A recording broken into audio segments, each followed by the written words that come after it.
to Sports Extra, your premium online sports show. I'm your host, Rumbo Chakreka, joined by Mr. Titch again. Always good to have him on the show. And we are thanking you for all of the comments that you're sharing. We are going to be going through them in the final segment for all of the content that we've been sharing. But don't forget to like, to share, to subscribe, and to comment consistently. So our Facebook and our Instagram handles, they are at Sports Extra Zim. That's on Facebook and Instagram. And then, of course, our YouTube channel, which is Sports Extra ZW. You can go there and you can check out all of the content, as well as when you send us your videos or your comments, we'll be able to talk about them as well. So let's quickly look at what we'll be dealing with on the show today. Well, yesterday, quite unfortunate in the morning, one of the legends passed away, George Shire, a former, well, we can say Rhodesia because at the time that he played, Rhodesia national team player, but also a Dynamo's legend. And we're just going to be talking quickly about his life history and ultimately his contributions towards football. Then we're going to look at cricket quickly for the lady chevrons, as well as for our chevrons who are going to be in action pretty soon, we can say over the coming weekend. And then ultimately as well, we're going to be looking at some of the other I begin to laugh because there are other interesting things that are happening. We're going to be looking at the Sports Extra Fantasy Football League. And yeah, I can see some very strong participation. Everybody's heading out for it. We did mention it before.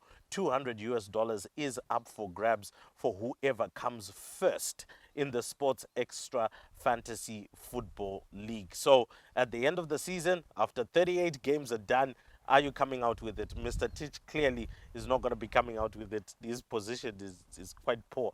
And at the moment, no difference to mine. But in any case, no difference to mine. But in any case, we're going to be talking about all of that. So stay locked on to Sports Extra.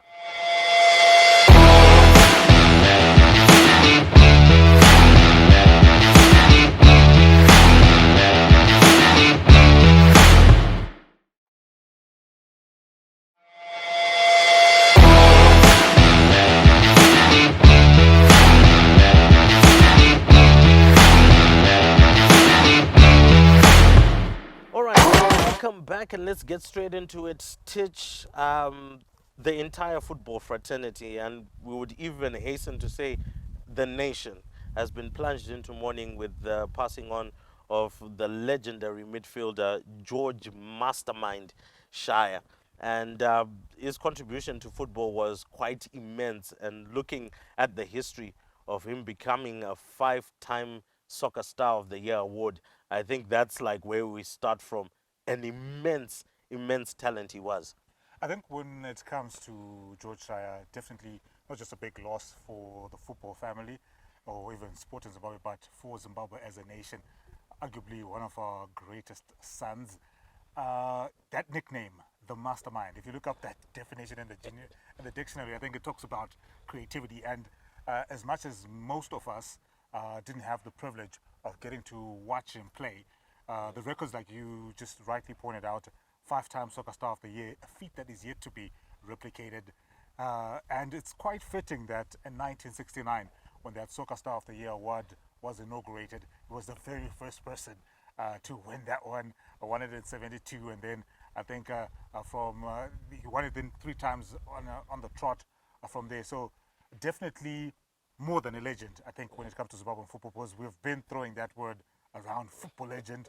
So I think icon is more fitting. I remember Peter Ndlovu during Shire's last birthday celebrations, actually sending out a message saying that we might all be legends, but me and Kama, we are sons of football, the likes of Moses Chunga, Sunday Chidzambwa, and his older brother Madinda, the fathers of football, but there's only one godfather of football, and that is George the Mastermind Shire. And that nickname itself, I think it sort of colors your imagination, even if you never got to watch him play or even hear him on the radio, as would have been the case. You know, I've heard a lot of people talk about going to Gwanzira and seeing a diminutive player who lit up Gwanzira Stadium and, you know, was a linchpin for the great Dynamo side of 1976, won 5 out of 6 trophy. So definitely, I think he's alone amongst the pantheon of greats in Zimbabwean history. I think when it comes to sport, uh, his achievements are definitely unmatched, and it is a big loss for Zimbabwe. And his former club Dynamos have called for him to be conferred with national hero status. And if he doesn't get it, I don't think anybody else should get it. Ultimately, I mean, From the sporting family, that is. yeah. So I think let's just quickly look, particularly within his history. So he played his football, but clearly after independence, he had already hit his prime and ultimately had to go to the a point of retirement. And then his other contributions in football was him coming through to the fore as a chairman for Dynamos, and that was in 1998, and Dynamos actually progressed through to the final of the CAF Champions League. Now, regardless of all of the issues and shenanigans which then surrounded Dynamos not necessarily performing to the potential and the level that they actually had, you kind of feel that, from an administrative perspective, he maybe didn't live up to the billing of the iconic person that we term him to be. Football administrative icon. I don't think such a thing should exist, but I think it's only in Zimbabwe where we've sort of just given undue attention to our administrators, because mostly they have been disappointing. But I think if you look at some of the great institutions in sport or even in football, look at the great Manchester United side that won that treble in 1999. David Goh was the chairman, but nobody says he's an iconic chairman because he was chairman of Manchester United when they won the treble. So I don't think Dynamo's failure to win the 1998 CAF Champions League dents his legacy in any way. I think for a player who achieved so much on the pitch, even if he went on, it's just like saying Diego Maradona, because he failed to win he the failed- World Cup as a no, coach, maybe. No, one, he failed to win the World Cup as a coach. He sucked as a coach with the various clubs. But I don't think anybody then says, you know what, maybe we should take the word icon. Nobody put any disclaimers to moving say, you know forward, what, he was an iconic footballer, but he sucked as a coach and he wasn't great as an administrator. I think we just celebrate what he was good at. He gave us something that has yet to be replicated. We've seen several soccer stars who have gone back to back.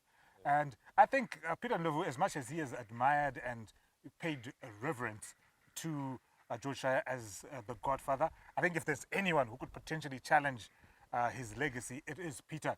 I think the only reason, for example, that Peter Ndlovu didn't win the Soccer Star of the Year 5 times is that He wasn't here. he won it once as an 18-year-old, left And the that was country, it. made history as the first black African to play in the English Premier League.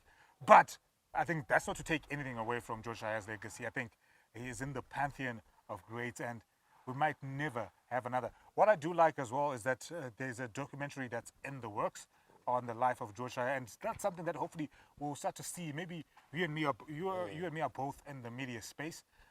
One of the biggest frustrations, especially when trying to document or even articulate the history of some of these greats, which is why anybody can come and say, I'm a legend, or so-and-so is a legend, because most of the things that we know about the players from yesteryear is based on hearsay, on folklore, on oral tradition. We don't have, with Pele, even if we didn't watch him, there's documentaries that you can watch on Pele, there's footage that you can watch on Pele, and you can make your own judgment, say like, oh, legend, icon, or whatever. Yes, but he's 5-time Soccer Star of the Year, a 1-time captain of the then Rhodesia team, which had black and white players. I think he was a trendsetter in his own right, and he'll definitely be missed in the Zimbabwean sporting space, and I think in Zimbabwean culture as a whole. Yeah, the sporting landscape will definitely miss George Shire. But I think let's just go straight ahead and talk about other things. I mean, you can make your comment about George Shire and let us know what your thoughts are. I know quite a lot of Dynamos fans would be wanting to fill the comment box, particularly as a Dynamos legend. We know that they have asked for hero status to be confirmed or conferred rather on George Shire, and we're hoping that all of that will actually work out. But in any case, let's quickly move over to cricket, where there is going to be quite a lot to discuss there. First and foremost, Our Lady Chevrons unfortunately losing out to Thailand in the final match by 5 wickets. They set 212 for 8, and then Thailand was able to chase down 213 for 5. A strong 79 run, 6 wicket stand by Thailand. They're getting them over the line ultimately at the end of the day. Zimbabwe unable to really finish that off. But in any case, just looking at it, the series has been drawn 2-all. It was a 4-match series. I don't understand why they put 4 matches. It was better to put It's 3. almost like playing. So It's almost like playing a one-off test. I'm like, and like, if we get a draw, then what? Or more appropriately, a two-match test series. Like, If it like, ends do we 1-1, want then to what? draw? But yeah, I guess. Yeah, I anyway. guess you're gonna win it 2-0. Yeah. Or you could win it 3-1, or, well, anyway, whichever way. But nonetheless, so the series is drawn. We had some really decent performances from our Zimbabwe batting lineup. Of course, Captain Marianne Musonda leading from the front with half centuries. I would like to believe she got injured because she wasn't playing in the final 2 games, or maybe it was just a rotation part of the squad. Didn't really get to hear much about that. But also the likes of Chipo Mugeri Tiripano, Precious Marange, you know, the names that we continuously say that perform consistently over and over again for the Lady Chevrons. And this is also in preparation for that ICC Women's Cricket World Cup qualifier tournament. For me, Titch, I think from my own perspective, when I've been looking at it, I don't think we score quick enough. I don't think we rotate our strike quick enough. I think also that the ladies could do slightly better in their death bowling. I think they've been doing pretty well in terms of how they start and how they navigate the middle overs. But when it comes to the death bowling, is it like a Zimbabwean problem? You know what? As you were just going through that list, I was thinking to myself, are you talking about the lady chevrons or their male counterparts? And I think context is very key, especially when it comes to the lady chevrons. I think prior to that series versus South Africa and Pakistan, they'd almost been in the wilderness for 2 years. They were the biggest losers when we got suspended by the ICC. I think that was circa 2018, just around there, if I'm getting my dates correctly. But I take a lot of encouragement from this particular 2-2 draw with Thailand. Was Thailand coming into this higher ranked than us, better team than us when it comes to the women's format, but more so because not I am an eternal optimist anyway, but because Chipo Mugeri Tiripano was coming back from maternity leave. Marianne Msonda had just, I think, missed the Pakistan series. I think she had undergone a knee surgery. So we had a team that was coming back, a team that's not playing any form of cricket into the build-up to this particular series. Locally and internationally. Locally and internationally. So as this was sort of like a build-up to what will hopefully be a productive qualifying tournament in November, I think this was a good place for us to start.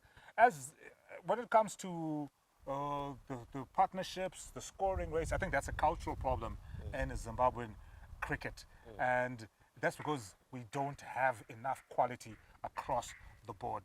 So, for example, whilst we're off air, you were talking about Chipo Mugeri Tiripano, I think 50 something over about 100 balls, and you know, I didn't quite watch that match, but from understanding the culture and the setup that's there in Zimbabwean cricket, my assumption would be because usually that scoring comes from that sort of, I don't know, I wouldn't say middle order, because some of them are just like from your number 3 to your number 5. Like, you know, your Marianne, your Josephine Nkomo, your Precious Marange, your Chipo Mugeri Tiripano. So usually, so if you see Chipo scoring maybe a 58, she's probably having to anchor the ends with the tail end. So she can't play as freely, because I think for us to be able to talk about free scoring, we have to have strategic partnerships. And that's something that's also a problem with the men's side, where we don't understand the roles. If it's Brendan Taylor batting with Dion Myers, for example, Dion Myers has shown that is a modern cricketer. He can come in and rotate the strike. But are we using him effectively for that? Have somebody who wants to come and play swashbuckling cricket and rotate and have And somebody who wants rotate to the rotate strike, the yeah. strike. Then you can start talking about Bigger scores. bigger scoring rate. But then we must also understand the role that Dion, for example, is playing. He's there to rotate the strike. So we mustn't say, I know he had a partnership, he had a 100-run partnership with Brendan Taylor, but he only scored 30 runs and BT 70. If we look at the numbers, we're ignoring the context. So I think we also then need to put that context in as well when we're talking about those things, so that we're just not plucking numbers and stats. I Out of remember, the sky, I yeah. remember you put me on to that documentary from former Zimbabwe Test captain Duncan Duncan Fletcher. Fletcher, yeah, former England coach now, and he said something about when he first took over the England team in the early noughties. He was coming from county cricket, had never really coached international cricket, and he said, you know what, he didn't really care whether he wasn't impressed by just someone scoring a 50 or 70. You always try to get the context or the understanding of where and where in the innings they scored that 50. What was happening to the team? Was there a crowd? Was it a competitive game? Was it a dead rubber? Was that then informed his decision? And I think maybe that's because of where we are. We've just we have said, oh, Roy Kaya has got good numbers, Kevin Kasuza has got good numbers, just so and so has throw got them good numbers, but we've seen that doesn't always translate to the numbers international level. on an international. So I think we need to take a more holistic approach in that I regard. agree. I think look, and when I do look at the ladies, and ultimately, I'm a fan favorite of the lady chevrons. Please do not get me wrong. I've just always felt You love the chevrons, they just disappoint you time and time again. yeah, but also the lady chevrons. I think they do more than the chevrons. But anyway, particularly for the lady chevrons, before we wrap it up and go to the chevrons in particular, I think what I do appreciate, particularly for the ladies, is the fact that when they do get the opportunity, they try to make the most of it. And I think for me, when I look at a squad that should be able to do the business for us come the Women's Cricket World Cup qualifier, you need the experience of the likes of the Modesta Mpachikwas, the Precious Maranges, who have been around the setup for a very long time. You also need the likes of the Chipom Geri Tiripanos. You also need the Tasman Grangers, the Sean Myers, to come into the side as well. I think I appreciate what Nomvelo Sibanda has done, what Josephine Komo has come into the side and has been able to do, as well as some of the other youngsters as well that are trying to show that they can step up to the plate. The key here will be for Zimbabwe cricket, try get domestic cricket for women to be played as regularly as possible. Once we do have that, I know finances permitting, we would need to also have a women's A side. At the present moment, we don't have an under 19 women's team, yet there's an under 19 women's cricket World Cup. That happens. We don't have a team to send because we haven't done the grassroots development for cricket. And I was actually talking about watching, I was initially watching rugby, and then I just so happened to turn my head behind. I was actually at Churchill at the time, and we were watching the under 21 rugby season. And then I just turned my head and peeked over the draw to the Roosevelt side, and I saw girls playing cricket. They're the bare minimum in terms of equipment. They just had a bat, they had stumps, they had a ball. There were no pads. There was no, the waist guard that we usually put there. There was no helmet, but they were playing cricket. So it shows that the interest in cricket is there. I've also heard within the private school setup, particularly for ladies, some of the schools wanting to uptake it. But the question is, how many fixtures would we play? And if we're just only 3 or 4 schools that are interested and have got the capacity, then it wouldn't be worth the investment. So I think if Zimbabwe cricket can go down to the base, to the grassroots, particularly in women's cricket, and begin to create that place and say, look, you know what? You can be somewhat a curtain raiser, so to speak, for for the guys in some kind of a way. Play on a Friday, the guys play on the Saturday, or the guys play on a Sunday and the ladies play on a Saturday, something like that, to try and get the women into the game. And then ultimately we can create a base where we can get more players, because Marianne Musonda, Chipo Mugeri, Precious Marange, Modesta Mpachikwa, all these, Sean Myers, Tasmin Granger, will not be here forever. And we need to be looking at the next generation to go forward. So, whilst talking about the next generation, I don't think we've gone forward, but we've actually gone backwards. So, we've got Craig Irvin, who's going to be captaining the side in the limited overs format in Ireland, Scotland for the tour. This is a rotational system. Now, More like a Ditch. game of musical chairs, if you ask me. It's like, But who let's wants to be the Zimbabwe captain? Okay, it's your turn, Craig. but I think now Zimbabwe cricket has to actually come out in the open and actually say it. Chamuchi Baba is not the captain. I mean, he's only captained the side once. We went on tour to Pakistan. Ever since that return, it was injury, but he was playing in franchise cricket, and then we didn't understand the injury. And then when the next tour came, and then Sean Williams gets the captaincy, then Brendan Williams gets the captaincy, Sikandar Raza gets a bit of the captaincy in the T20 format, and then now we've got Craig Irvin getting the captaincy. Ngati ngobudirana ipacheda. I think what we have here is a crisis in leadership. I don't understand why Zimbabwe Cricket has just not decided to, for example, make Sean Williams the substantive captain across all formats. He has captained the test side. He's been the regular test team captain. I think we haven't seen a game of musical chairs in that regard. I feel if Zimbabwe Cricket was to look in the mirror, especially in their handling of this particular situation, I don't care whether they decide to announce that Chamuchi Baba is not the captain or is going to be the captain or not.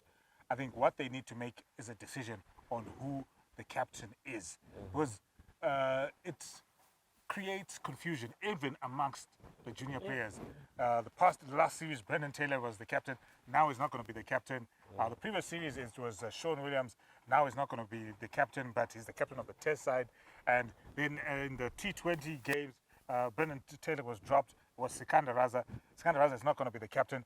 And now they have to work with Craig Irvin, who's also returning to the team. So I think it speaks to a lack of identity in terms of the culture of Zimbabwe cricket, particularly the chevrons. And I think that seems to be one of the things that is holding us back. I'd rather David Mtendra, the Zimbabwe cricket convener of selectors, has said they want to use the T20s in particular as a breeding ground for the younger players.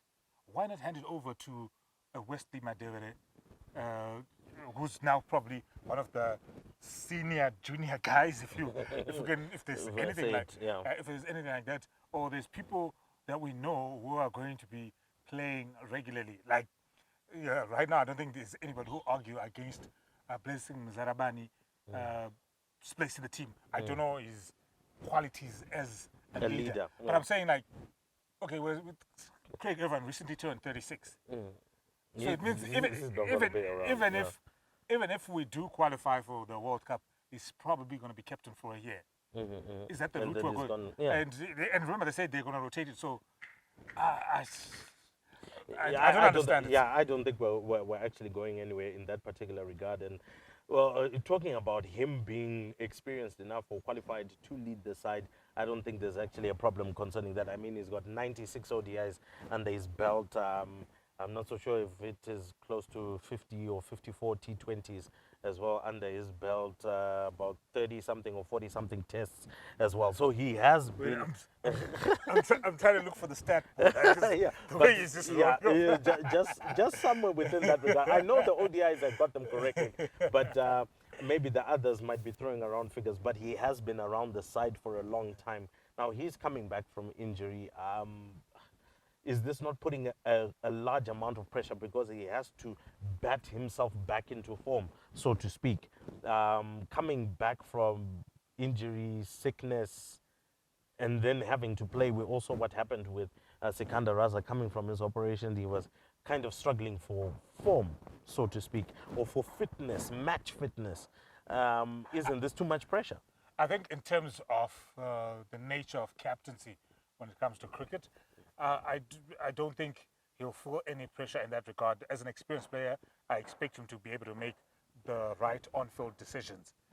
In terms of his own playing style, I think he's had such a start-stop career that I think he's now experienced at Now, playing himself back into matches after coming back from an injury. So uh, I'm not expecting him to go and light up things, but the good thing is we'll have 5 T20s to play before we go into that Super League series, a 3-match series versus Ireland, which is probably what this is all about. So I think in those 5 matches, that's when you would say he'll have to find his rhythm, so that by the time we get to the ODIs, which is where we could potentially get points for the Cricket World Cup, that's where it matters. So I think if he can't play himself into contention in those 5 T20s, then he's obviously going to play as captain. So we're basically screwed. curtains. so to speak. Well, anyway, I hope you're enjoying Sports Extra. Make sure you like, share, comment, subscribe as well. Facebook, Instagram, YouTube, we're there on all of those platforms. We're going to take a short break, and when we come back, we look at the Sports Extra Fantasy Football League as well as some of the other international news that is making the headlines.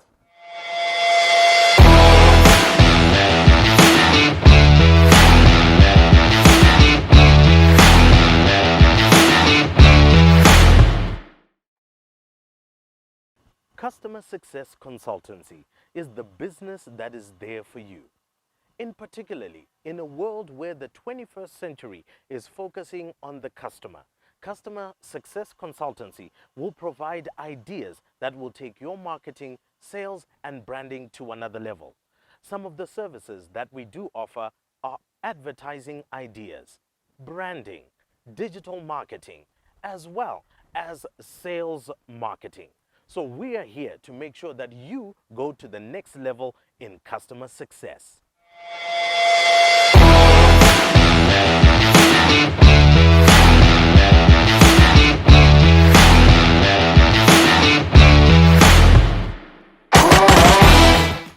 All right, welcome back to the final segment of Sports Extra. Remember, Facebook, Instagram, we're there at Sports Extra Zim, as well as on our YouTube channel. Do subscribe and like all of the content, and send through your comments as well. We're going to be talking about a couple of those after the Sports Extra League fantasy, of which you need help. Anyway, I do. I'm a novice, so I'm not going to pretend. But once I play my wild card, watch out, guys. Because I'd like. He hopes to come back. I will come back. I can. That $200 is mine. I'm telling you. So I'm eligible, right? Yeah, eligible. So for the Sports Extra Fantasy Football League, game week 2 is up. So let's take a quick look at the log standings.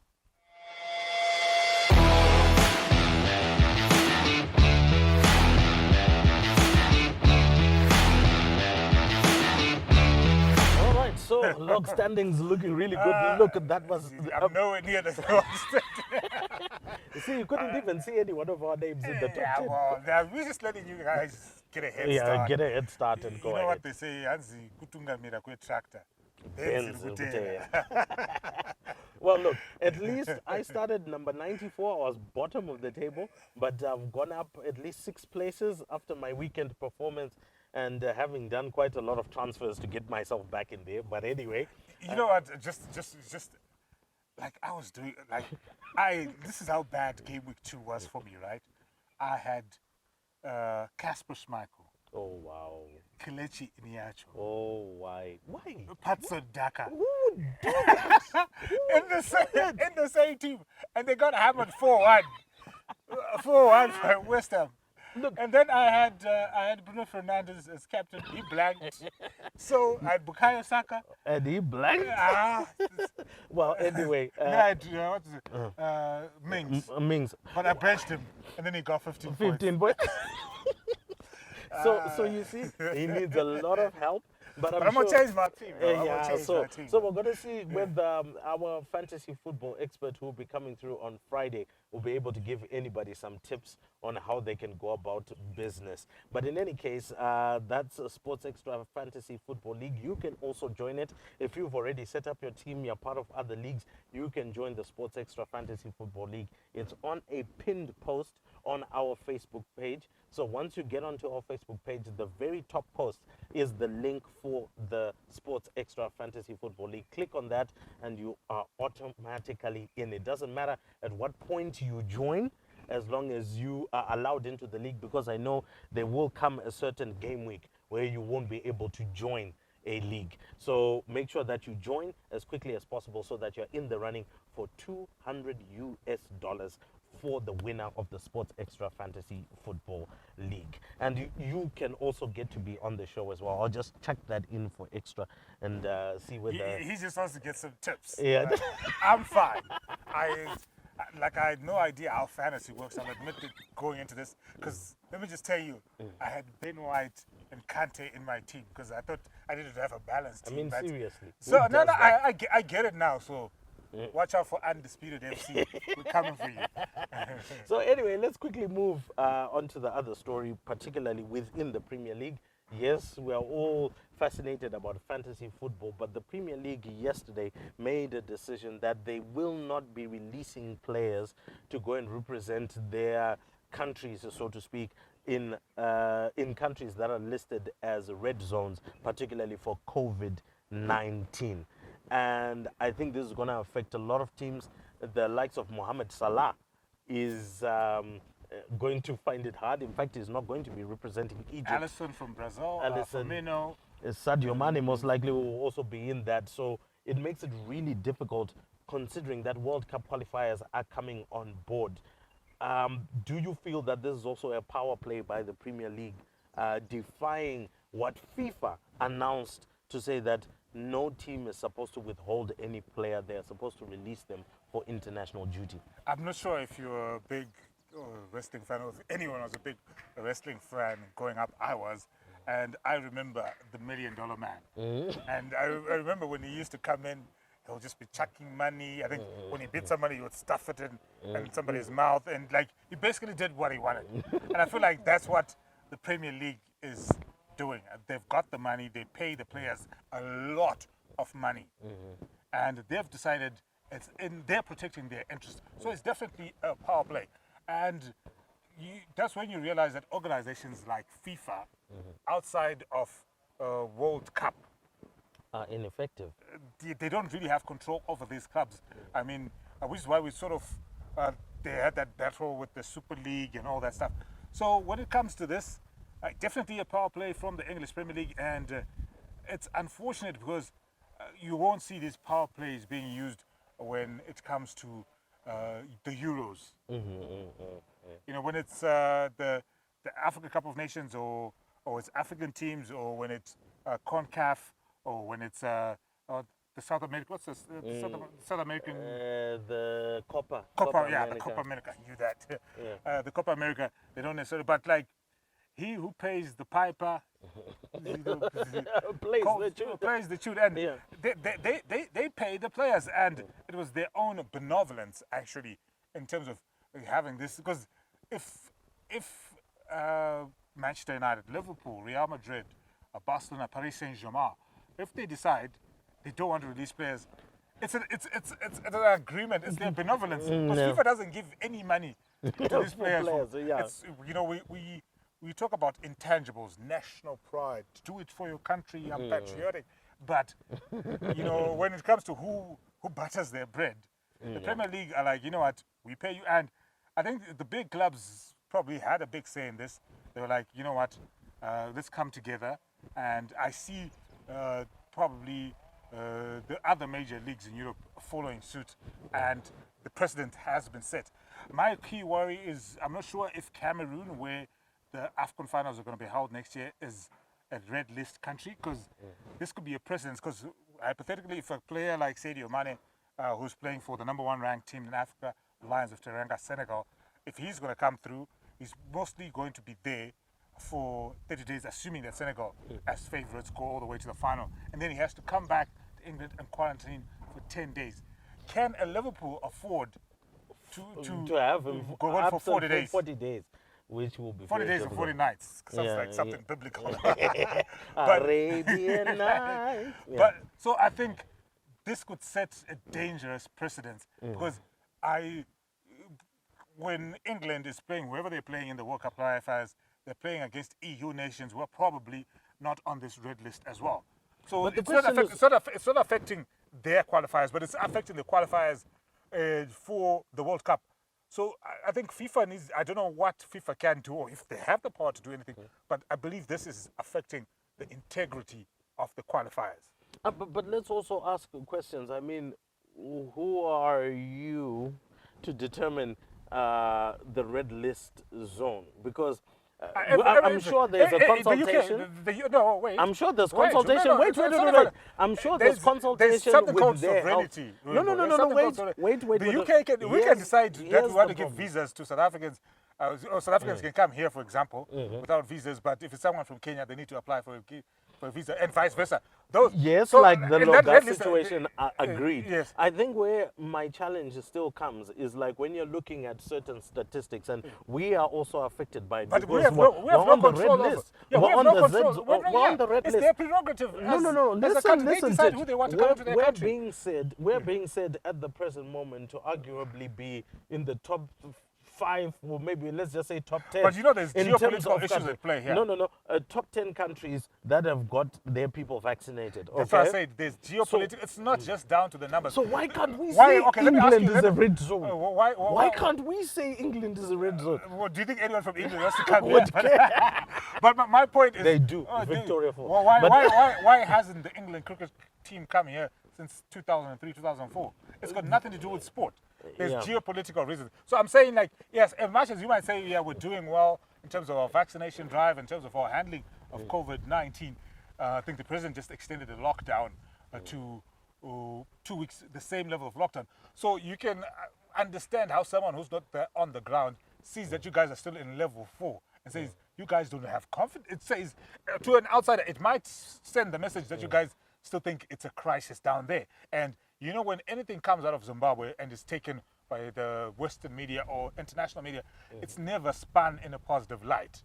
I'm even surprised that they're acknowledging that we're doing well with the vaccination drive. Yeah, but I'm not going to get into the politics. Yeah, which definitely brings the next But challenge. Nakamba, Yeah, which brings the next challenge. I mean, with Marvelous Nakamba being in the Premier League, and they've unanimously decided that means most likely he will not be playing for Zimbabwe. Then you've got others that are playing in the likes of League One and other lower tiers, the likes of Tendai Darikwa, Macaulay Bond, Brendan Galloway, and so on. They will also find it difficult to come here. So that will maybe lessen the squad. And it brings us back to the discussion, which will leave as a question for you, that is it now time for the SRC to now take things into consideration and say, football, let it come back? Because here's the challenge that we have. We've got no local football that's happening, which means it whittles down the selection base for Zdravko Logarasic, who everybody is calling for him to go out. I'm still saying log in. Up until you make sure he's got a platform from which he can work from, then you can't log him out. Particularly in this case, there's no local football that's happening. He has to select players literally out of the whim of thinking that maybe they might just perform. Many of them that are playing out there have not been doing too great. Teenage Hadebe, his team hasn't yet won. Knowledge Musona, well, he started the first game and that team didn't win. Then we're looking at others that are outside of the country. Kama Billiat maybe coming back into some form. He scored a goal, but that's not even, you know, an indicator that he will be high flying when it comes to that. So the selection base for the Warriors becomes very small. Logarasic can't even announce a squad right now because should he just announce a 34-man squad of guys coming from Malaysia, Singapore, and 4th Division Scotland? Does that make sense? I'm sure it doesn't. Firstly, I do not think we have the quality locally to be able to compete and qualify for the World Cup. That's just facts. And as for the SRC softening their stance in terms of the return of football, I'll ask you this, and I'm asking this genuinely. Is football an essential service? And if so, why? that's a question that we'll leave to you and that you can comment as well on this particular video. But we would love to say, Mr. Titch, thank you so much for coming through and making the show exciting. Don't forget, like, share, subscribe, comment. Join the Sports Extra Fantasy Football League. Comment. We're looking at that. Hey, quick comments before we actually go. Hey, a comment came through on our extra sports feature. That was with the Sean D'Souza. A great big thank you to the Zimbabwe under-20. Junior Sables, head coach. Yeah. And one of the comments actually came through and said one of the reasons why rugby is dying in Zimbabwe is because you are taking a headmaster from, and nothing against the place, and the headmaster from Nembudzia to come through, who has got absolutely no interest in rugby, and you want him to come and develop rugby at some of the rugby powerhouses that we mentioned there of yesteryear. That's the likes of Lord Malvin, I'm just going to push back as we close off the show. I'm going to push back on that. I think the reason that rugby is not successful in this country is because we are naive enough that if it's played at Churchill, at PE, at Peterhouse, or the so-called top 8 schools, that it's enough. I think you look at any sport in the world, if we don't take the game to Nembudzia or whatever you want to call it, then we're never going to get the best sportsmen. If you get a quote-unquote Msaladi to come and play rugby, is he going to have the grit and the determination to do what is needed to be done? If you look at the successful black players who've made it to the Sables, most of them have come through the Mbare Academy, and that tells you that there is something about that experience of growing up in Nembudzia or in Mbare or in Zakuva or in Popoma, whatever, that informs some of the skills that are necessary in rugby. So I think, yes, of course, we're not supposed to pluck the headmaster from Nembudzia and make him the head of rugby at Churchill, no. But let's take the Sean D'Souza's and use them to spread the game to the rest of the country. Because if we're picking from a pool of 2,000 players in a nation of almost 15 plus million, 2,000 players who are playing rugby because they enjoy watching Super Rugby on the weekend and they think they're the next Bowden Barrett. When we have people who've got the basic skills, they can run, they're physically strong, they're determined, they're hungry. Then, yeah. So, I mean, that's a conversation and something that maybe we need to unpack as we go forward. A bit of a segue there. Yeah, just a segue. But anyway, thank you so much for joining us. But until the next episode, which will be coming through on Friday, cheerio.